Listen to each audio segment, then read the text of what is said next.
A Igreja Evangélica da Paz está comemorando mais um aniversário de fundação, 21º, e gostaríamos de meditar nesta oportunidade sobre o texto que se encontra em 1 Pedro, capítulo 2, a partir do verso 1, nos diz: despojando-vos, portanto, de toda maldade e dolo, de hipocrisias e invejas, e de toda sorte de maledicências, desejai ardentemente, como crianças recém-nascidas, o leite espiritual, para que por ele vos seja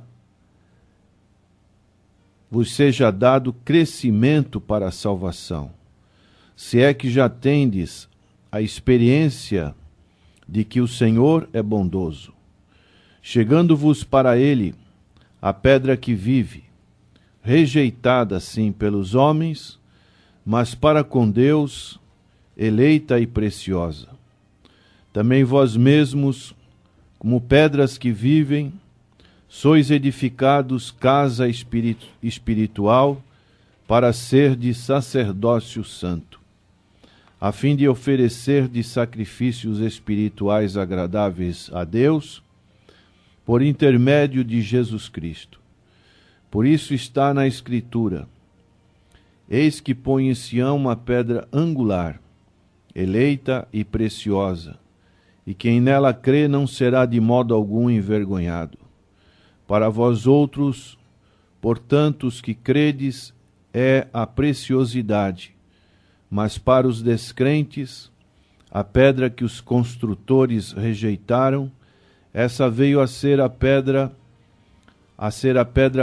principal pedra angular, e pedra de tropeço e rocha de ofensa. São estes os que tropeçam na palavra, sendo desobedientes para o que também foram postos. Vós, porém, sois raça eleita, sacerdócio real, nação santa, povo de propriedade exclusiva de Deus, a fim de proclamardes as virtudes daquele que vos chamou das trevas para a sua maravilhosa luz. Vós sim, que antes não erais povo, mas agora sois povo de Deus, que não tinhais alcançado misericórdia, mas agora alcançastes misericórdia. Aqui encontramos este relato tão importante que o apóstolo Pedro faz a respeito de Israel como povo de Deus no Antigo Testamento, e agora como Deus tem aberto a sua graça para todos os gentios.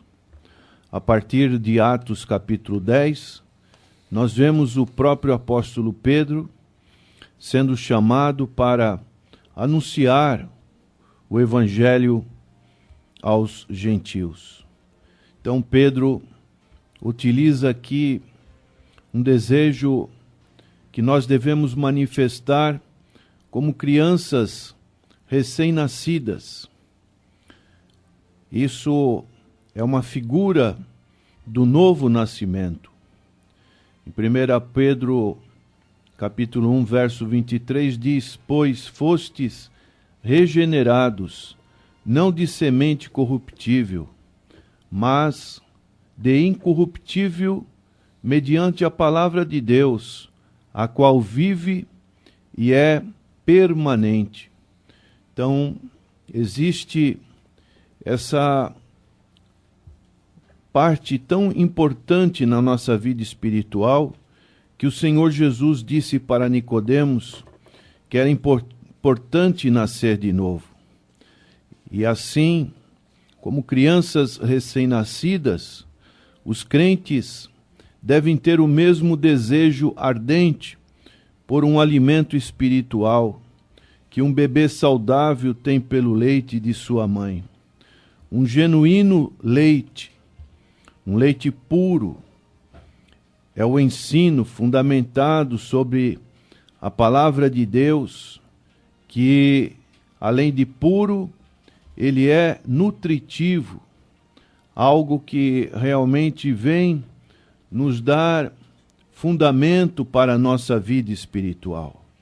Para isso, devemos chegar ao Senhor Jesus Cristo. E esse chegar inclui o arrependimento e a fé. Então, é um chegar-se contínuo que devemos ter para com o Senhor Jesus Cristo. Por quê? Porque Ele é a pedra que vive. O Senhor Jesus Cristo é a rocha, uma figura comum no Antigo Testamento, como no Salmo 118, a pedra que os construtores rejeitaram. O Senhor Jesus Cristo, ele aplica essa figura da pedra como ele sendo a pedra principal, a pedra de esquina, a pedra angular. Nós sabemos que o Senhor Jesus Cristo, ele era um carpinteiro, ele era um artesão, e o Senhor Jesus Cristo muitas vezes usa de figuras extraídas da profissão de pedreiro, um negócio com o qual ele estava inteiramente familiarizado. Na antiguidade, carpinteiros trabalhavam tanto com pedras como com madeira. Então o Senhor utiliza desses exemplos.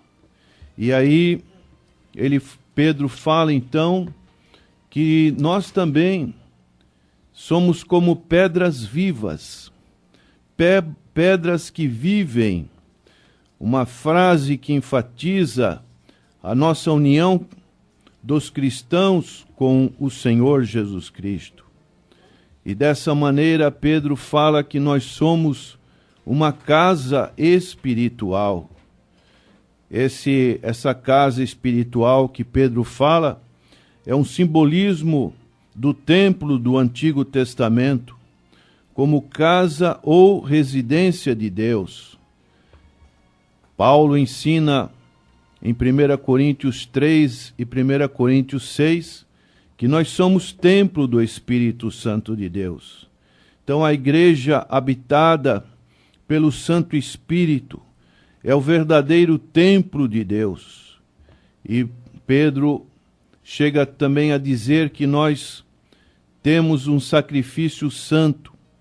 Todo verdadeiro crente é um sacerdote, no sentido de ter acesso igual e imediato a Deus e de servi-lo pessoalmente. O véu do templo foi rasgado e agora nós temos esse grande privilégio de termos o Senhor Jesus Cristo como nosso mediador entre Deus e nós. Então temos essa graça permanente de poder apresentar sacrifícios espirituais para Deus. Esse sacrifício é o que o apóstolo Paulo fala em Romanos, no capítulo 12, verso 1. Rogo-vos, pois, irmãos, pelas misericórdias de Deus, que apresenteis os vossos corpos como sacrifício vivo, santo e agradável a Deus, que é o vosso culto racional. Então nós temos que ser agradáveis a Deus através da pessoa do Senhor Jesus Cristo. E dessa maneira, o sacerdócio de todos os crentes depende do eterno sumo sacerdote, que é o Senhor Jesus Cristo. E isso nos é ensinado especialmente no livro aos Hebreus, que o Senhor Jesus Cristo é o sumo sacerdote, ele é o sumo pastor, ele é a pedra angular, a grande pedra colocada por alicerce no lugar onde duas paredes se juntam. Então, ele desempenha especial importância na estabilidade de todo o edifício. E a igreja está construída sobre os apóstolos, os profetas, os quais são conservados, unidos pela principal pedra angular, que é o Senhor Jesus Cristo. Isso nós encontramos no livro de Efésios, capítulo 2, verso 20. Edificados sobre o fundamento dos apóstolos e profetas, sendo ele mesmo, Cristo Jesus, a pedra angular, a pedra principal, a cabeça do canto, aonde nós também fomos postos, e dessa maneira nós vemos tanto a soberania de Deus quanto a responsabilidade humana, porque quando somos chamados, nós estamos sendo colocados como edifício. E quando rejeitamos essa pedra, nós, como diz aqui no texto do verso 7, nós somos descrentes, a pedra que os construtores rejeitaram.